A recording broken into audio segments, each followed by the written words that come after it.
Welcome to the weekly Freelance Bar podcast.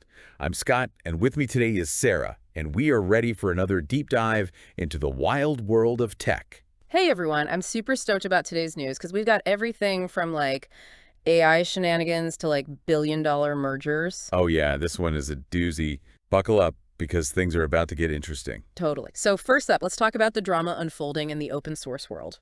Yeah, things are getting kind of messy over at WordPress land, right? Yeah.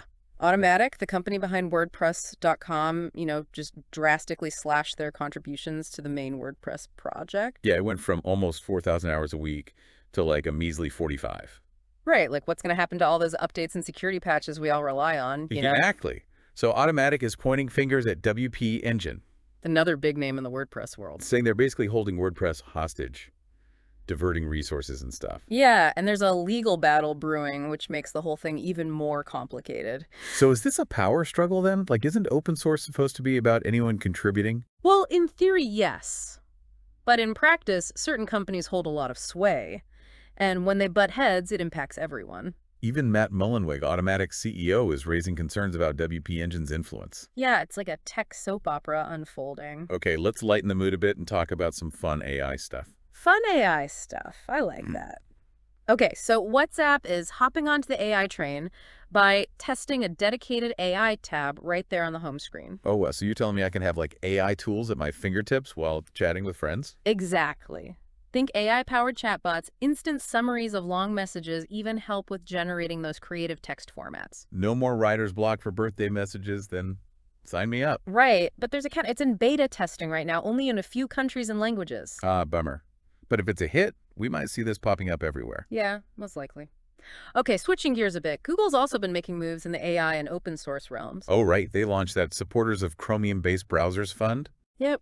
In partnership with the Linux Foundation, all about supporting open development for Chromium-based browsers. Which is interesting considering all the heat Google's been getting over Chrome's dominance. Yeah, some are seeing this fund as a way for Google to address those monopoly concerns by fostering a more independent Chromium ecosystem. A strategic move for sure, but can it truly be neutral given Google's massive influence in the Chromium world? That's the million-dollar question, right? Google contributed over 100,000 commits to Chromium just last year alone. Wow, that's a lot. So they're saying the project can thrive independently, but their impact is hard to ignore. Absolutely. Speaking of AI and big names, Elon Musk's xAI just launched their Grok chatbot as an iPhone app in the US. Oh yeah, you've been using Grok on X, right? What's the hype about? Well, Grok is all about real-time interaction, answering questions, generating different creative text formats, even making images. And it's constantly learning from all the data on X. So it's like having a super smart AI buddy in your pocket. Pretty much. And having a dedicated app makes it even more accessible, although Android users are still waiting. More AI for everyone, it seems. Mm. But here's something that truly blew my mind. VLC, the good old media player, is getting AI-powered subtitles. Wait, what? Yeah, you heard that right. Yeah. It's using open source AI models to generate subtitles and translations on the fly. And get this, it all happens offline. Whoa, so I could watch a foreign film and get accurate translations without needing internet. Exactly. They're aiming to support over 100 languages.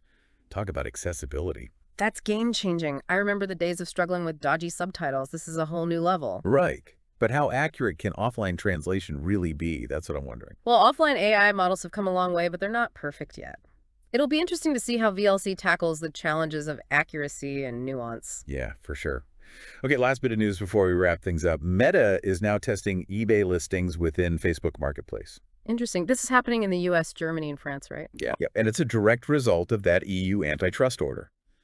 Meta was told to open up Marketplace to competitors. Ah, so this partnership with eBay is their solution. Seems like it. Yeah. So what does this mean for us everyday users? Well, for eBay sellers, it means more exposure, and for Facebook Marketplace users, it means more product variety. Imagine browsing for furniture and stumbling upon a vintage record player from an eBay seller. Right. It could really shake things up in the online shopping world. For sure.